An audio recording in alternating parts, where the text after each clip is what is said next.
This is part two of chapter one in the book Divine Guidance is the name of the chapter, and it's from the book This Is It by Dr. Murphy.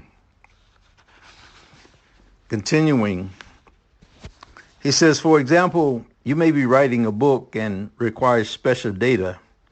Perhaps that data was written around 1000 BC. This information may be in the British Museum or in the New York Public Library. It might take you days or weeks to find it. If you do not know specifically what you want, in such instances, relax, be still, and say silently and quietly to your Father, which is your subconscious mind, Thou knowest all things. Give me this information. Drop off to sleep with one word, answer. That's the word. And he writes this in quotation marks, answer, answer, answer. In that relaxed mode, you repeat the word, answer, answer, answer. So you relax and repeat the word answer, answer, answer. He goes on to say, your subjective mind is all wise, knows what type of answer you desire, and will answer in a dream, as a hunch, or feeling that you are being led on the right track. You may get a sudden flash to go someplace. A person may give you the answer. The text he quotes says, I have ways that you know not of. He goes on to say, many are led to an old bookstore where they pick up the very book that gives them the desired data. We must be ever watchful for impressions as divine guidance. For when a feeling or idea comes to us, we must be able to recognize it. There are two reasons why we may not acknowledge our hunches, he says. These reasons are attention and failure to recognize them. If we are in a negative, despondent, bitter mood, divine guidance is impossible. As a matter of fact, only negative guidance will prevail. If we are in a happy, confident, joyous mood, we will recognize the flashes of intuition that come to us. Moreover, we will feel under subjective compulsion to carry them out. It is necessary, therefore, to be still and relax when you pray for guidance, for nothing can be achieved by tenseness or fear or apprehension. Who has not had the experience of being unable to remember a name, then dropping the search? Have the name come to him or her later during repose. If you try too hard to hear a telephone ring, you cannot. Let us consider the failure to recognize the voice of intuition. For example, suppose we're gazing idly into a store window. An eccentric millionaire puts a $500 bill in your hand. We throw it away thinking it is an advertisement for a dance hall or a beauty parlor. You just think it's an advertisement. We must be on the alert for divine ideas or feelings that come to us and be able to recognize them. In emergencies, guidance comes immediately because we lean all our weight on the Christ within. Thus we place all our burden on him and are free. Then comes salvation. Then comes the saving. The answer to everything is within. You would not have sought me. You would not have sought me, the text says, had you not already found me. The answer is within. For business and professional people, the cultivation of the intuitive faculty is of paramount importance. Intuition offers instantaneously that which the intellect or reasoning mind of a person could accomplish only after weeks or months of monumental trial and error. When our reasoning faculties fail us in our perplexities, the intuitive faculty sings a silent song of triumph. The conscious mind of man is reasoning, analytical, and inquisitive. The subjective faculty of intuition is always spontaneous. It comes as a beacon to the conscious intellect. Many times, it speaks as a warning against a proposed trip or plan of action. We must listen and learn to heed the voice of wisdom. It does not always speak to you when you wish it to do so, but only when you need it. If we will only believe and not pretend to believe that God is guiding us now in all our ways, in all our thoughts, in all our words, in all our deeds, we shall be led along the right road. You remember that song we used to sing? That word we used to say, it may not come when you want him, but he's always on time. That's what's being talked about here. Artists, poets, writers, and inventors listen to this voice of intuition. As a result, they are able to astonish the world by the beauties and glories drawn from the storehouse of knowledge within themselves. And we marvel at what happens with them, whether it's an artist who is drawing, an artist with the music, an artist who is playing in a particular role, we marvel. We must understand also when it comes to this, because these individuals so many times, whether they're on the courts or the fields or whatever it may be, they're reaching so deep within, and we don't know exactly how they do what they do. And many times we don't really care how they do it. We don't want to know the inside of the outside that we see. Let me say that again. We don't want to know the inside of the outside that we see. And so here's an invitation to go to the inside of the individual, to become the artist, the poet, the writers, the inventors, the producers, the superheroes in real life.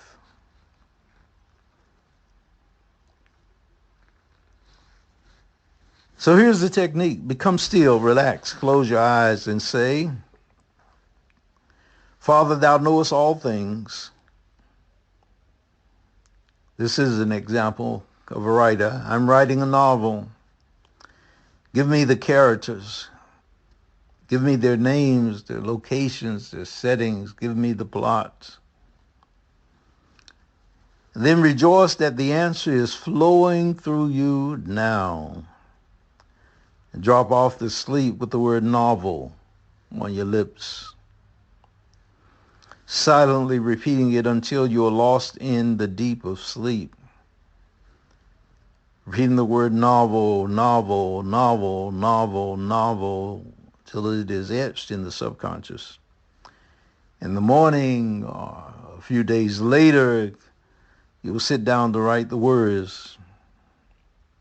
The words will flow.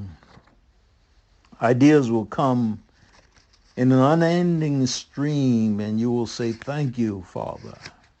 As a matter of fact, just begin to say thank you, Father, the next morning. Thank you, thank you, thank you.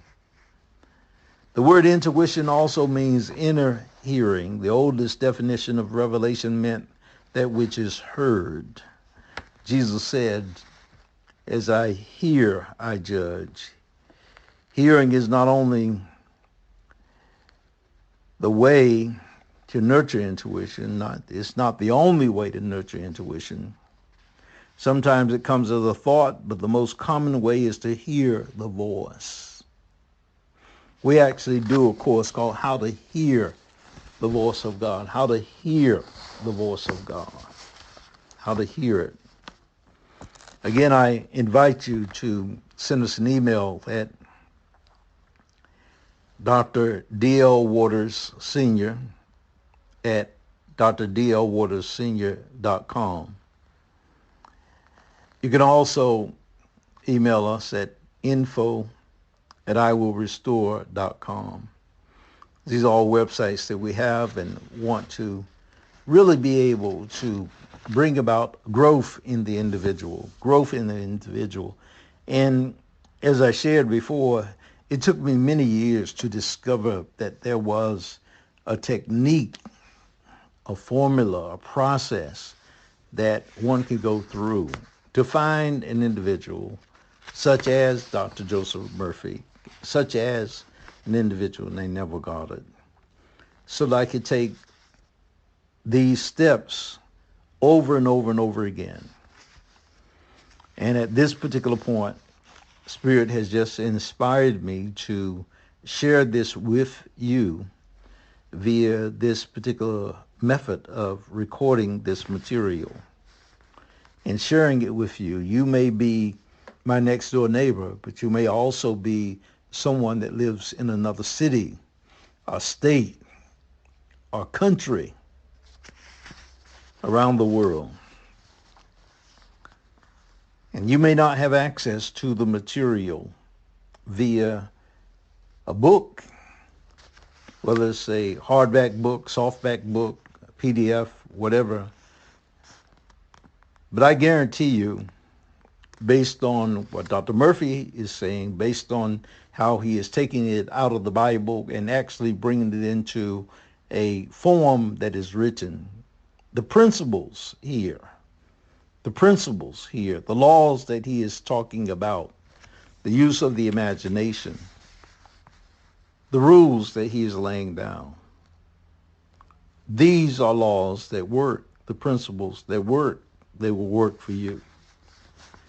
And so he gives techniques, he gives tools, and they are throughout the book. And then he has the testimonials. And I've got a few experiences in life with all of this as well, a number of them, where I've seen them worked out. I found Dr. Murphy after I had really gone through a number of experiences in life.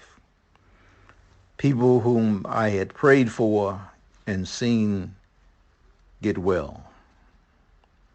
My own experience, as I said, in the business community, going to school, getting a job after I went to school, all of these things, when it comes to the acquiring of things, I've seen this take place, change my entire life and the lives of so many around me. So I know that this works. I know it can work on any level. So let me continue with to the end of this particular chapter. Let me repeat again. The word intuition also means hearing, inner hearing. The oldest definition for revelation meant that which is heard. Jesus said, "As I hear, I judge." Hearing is not the only way to nurture intuition. Sometimes it comes as a thought, but the most common way is to hear the voice. Many times it is a voice whose texture, color, and substance you can hear as plainly as a voice over the radio. The scientist uses his wonderful gift of imagination, and in the silence, he sees fulfillment. His intuition relates to his particular science. So it's in a language that you understand. The scientist in his particular field understands when he or she has the answer. Intuition goes much farther than reason. You discard reason, then comes intuition. You employ reason to carry out intuition. When you receive intuition, you will often find that it is opposite to what your reasoning would have told you. Like Einstein, again, riding a light wave was something that reason would have initially told him it was not possible to do.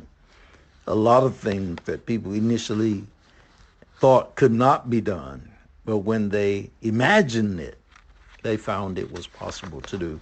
And for that reason, we have an entire course also on the use of the imagination. I mean, all of these are tools. All of these are tools that you use to build, if you will, the life that you want, the house, which we call the life that you want. And you can, again, send us an email Dr. Waters Sr. at drdlwaterssenior.com, and we can send you information on how to get the tools. Enact these things as you hear them. It's beneficial in and of itself. Finally, this is how one young lady in the advertising business produces her wonderful slogans. She drops off to sleep with the word slogan on her lips, knowing that the answer will be forthcoming. It always is. He never failed it. And so Dr. Murphy, in this first chapter of the book called This Is It, talks about how to get divine guidance. How do you get it? He mentions the aspect of having a challenge which you want an answer to, and that you, prior to going to sleep, that you can pose a question, let's call it that, and saying to spirit within, your subconscious mind, your subjective mind, your imagination, that I need an answer to this particular challenge.